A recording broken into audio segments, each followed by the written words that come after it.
Hello guys, and welcome back once again to the Asian channel. And today we are going to talk about over the past few years, China's defense export has been slowly chipping into the Russian global arms export market, slowly taking some of the long-time Russian customers, and Chinese equipment is constantly challenging Russian equipment of the initial procurement bid from different countries. But with the full-blown Russian-Ukraine war, China has expedited the takeover much faster than anticipated. Algeria, which is the largest buyer of Russian-made equipment in Africa and the second largest operator of the T-90 tank, second only to India. But now it seems Algeria is closely evaluating the latest export version of the Chinese VT4 tank for possible future acquisition. Algeria is obviously satisfied with their Russian T-90 tanks, but they also understand the very long possible waiting time if they order more T-90 from Russia in the future. Because for now, Russia's T-90 tank production, or any tank being produced, is solely going to the front line to support their war effort in Ukraine. Even the task of asking Russia to work on upgrading the tanks being used by Algeria is challenging. In fact, Russia is even struggling to keep up production to cover the losses of tank in the battlefield. So, they're heavily tapping on their old tank in reserve under storage. Russia initially had 20,000 tanks in storage before the war started. This equipment they inherited from the very large Soviet army, the largest army in the Cold War. Algeria, according to the report, was pleased with the VT4's performance during their recent and extensive testing.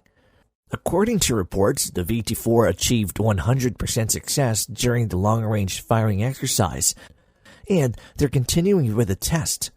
The tank showed its fire accurately under different conditions, including firing on the move. It's also impressive over 500-kilometer range during testing.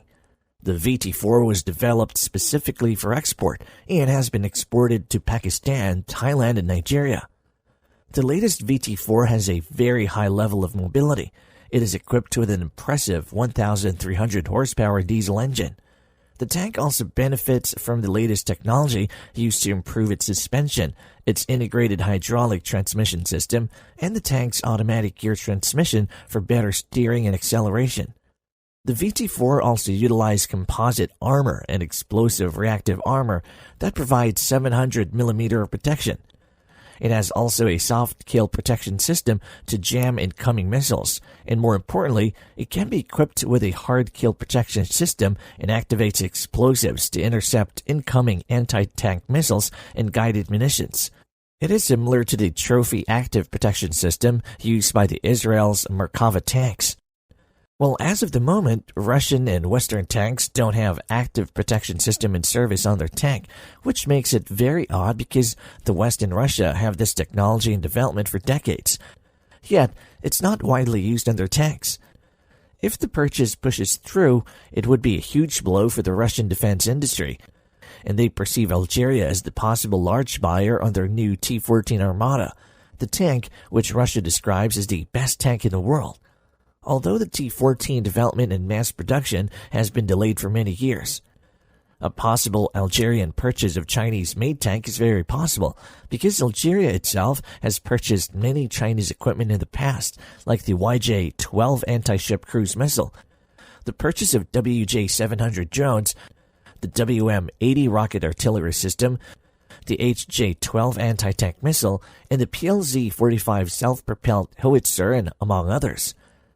China's other big advantage compared to Russia is their large economic and geopolitical benefit to their partners, just like how United States close allies benefits from, something that Russia can't provide.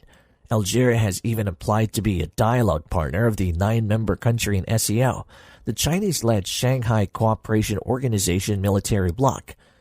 And they also have joined the Chinese-led BRICS New Development Bank, with prominent members like Saudi Arabia and India, a Chinese lead counterweight organization against the Western G7 organization.